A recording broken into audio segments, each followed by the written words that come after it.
Arlade, Baduoy, et al. Esperon, with respect to the red tagging, those cases were already dismissed. Sa kadahilanan po na wala naman pong batas na nagbabawal sa red tagging. In the absence of a law, we cannot arrogate unto ourselves by saying na nag-violate ka ng red tagging. Red tagging po pinag-uusapan, but I am not really sure if this is the one that is being referred to by the Honorable Congressman Manuel. So, I will appreciate kung bibigyan po ninyo kami ng listahan, and I will inform you the status of those cases. Mr. Chair, bahagi po ng complaint against these individuals ay yung ginawa nga nilang red tagging. Tayo din naman, Mr. Chair, we filed a bill actually na gusto natin ay ma-criminalize ang red tagging and maprotektahan lahat ng mga defenders natin, lahat ng mga merong advocacy at dapat ay safe sila, hindi sila nasasubject sa mga discriminatory na mga acts. In the absence of that law at this moment, Mr. Chair, kaya ang na-cite natin ay yung ibang mga batas na actually ay pwedeng maging basis para mapanagot ang mga individual na ito.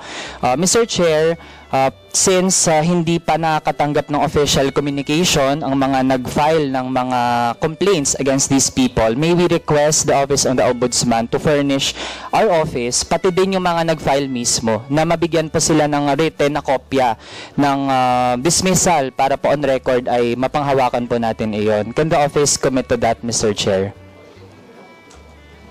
If Your Honor could please give us a copy of those cases, we assure you that we will furnish you the status of those cases. The earliest would be this afternoon. Pero sinisiguro ko po sa inyo na kung mga kasong yun ay na-dismiss na, I am sure na yung mga complainant ay nabigyan na ng kopya.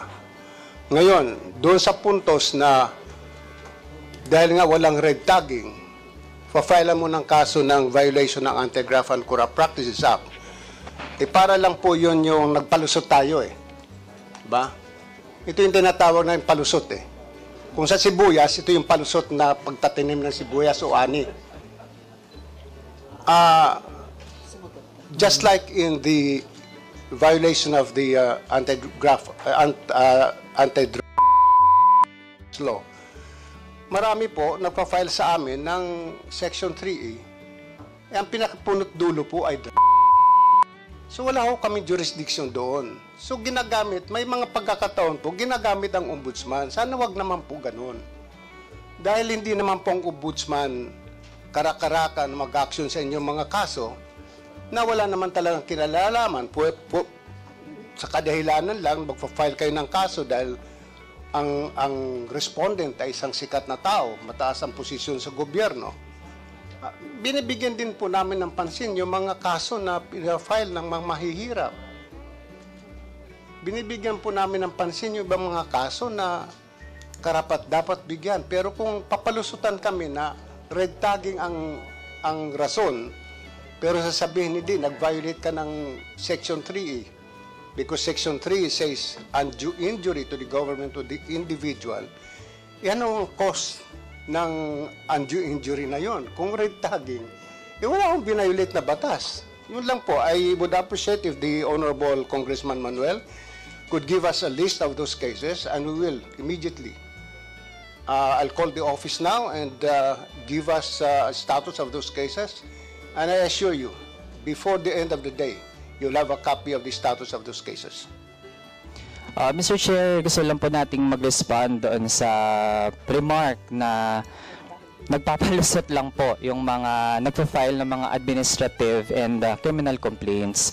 Mr. Chair, para po sa enlightenment ng ating mga kapwa civil servants and public officials, Mr. Chair, yung retagging po, hindi lang po yan basta salita at hindi po naghahanap lang ng kung ano-anong dahilan para magkaso. Mr. Chair, meron na po talagang nangyaring mga masamang bagay dahil sa red tagging. Meron po, nakaka-affect po ito ng pag-perform ng ating mga public officials at kahit yung mga civil society organizations natin, Mr. Chair, na-hamper po yung pag-perform nila ng duty nila to pursue whatever advocacy that they have in line with our laws. Tapos, Mr. Chair, meron na ring mga na-red tag na dahil sa ganong threat, no, na nagiging epekto sa kanila dahil sa pagre-red tag coming mismo mula sa mga government officials. So Mr. Chair, ang dating kasi kung kinokonsente natin ito sa pamahalaan,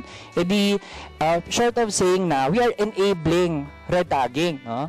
Kaya habang syempre mainam na meron na rin talagang batas eventually on red tagging, sa ngayon Mr. Chair, kita naman natin damage has been done, no?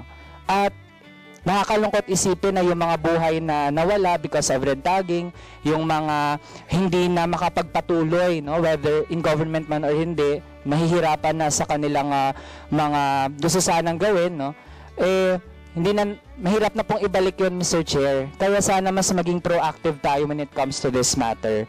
And sana po hindi din po napagbabangga, no, na may mga kaso daw na para sa mga mahirap, ganyan. Yung mga rights defenders po natin, yung mga people's lawyers natin, yan din po ay mayroong mga ginagawa para sa mga mahirap.